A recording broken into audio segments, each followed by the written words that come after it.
daripada sebelum kita berniat nak berkahwin lagi. Punyalah awal kan. Subhanallah.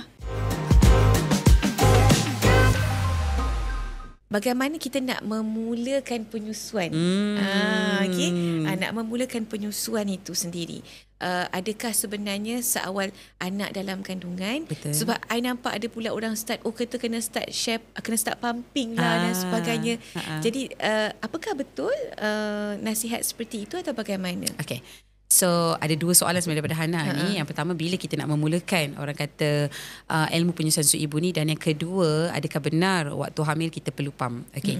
So, yang pertama, sebenarnya daripada sebelum kita berniat nak berkahwin lagi, punyalah awal kan. Okay. Saya ramai followers yang masih adik-adik remaja yang muda-muda ni kan, mungkin ada yang tengah tonton kan, yang tengah merakam ni kan, yang mungkin belum berkahwin dan sebagainya, perlu belajar ilmu penyusuan lebih awal. Maksudnya sebelum berkahwin, ini adalah salah satu ilmu yang kalian perlu belajar. Tapi okey lah, contohnya dah dengar ni, alah dah kahwin, dah terkahwin dah. Dah terkahwin baru terdengar benda ni. Tak apalah, selagi mana mungkinlah baby tu belum keluar, this is the right time. Macam contohnya Hana sekarang ni, waktu hamil lah waktu yang kita boleh buat preparation awal. Sebab ilmu penyusuan ni sebenarnya, kalau Hana nak tahu, bila kita orang kata menghadiri kelas penyusuan ataupun kita sebut sebagai kelas antenatal, di mana dalam kelas antenatal tu merangkumi kehamilan, kelahiran, penyusuan pun termasuk sekali, ilmu tangisan bayi dan sebagainya.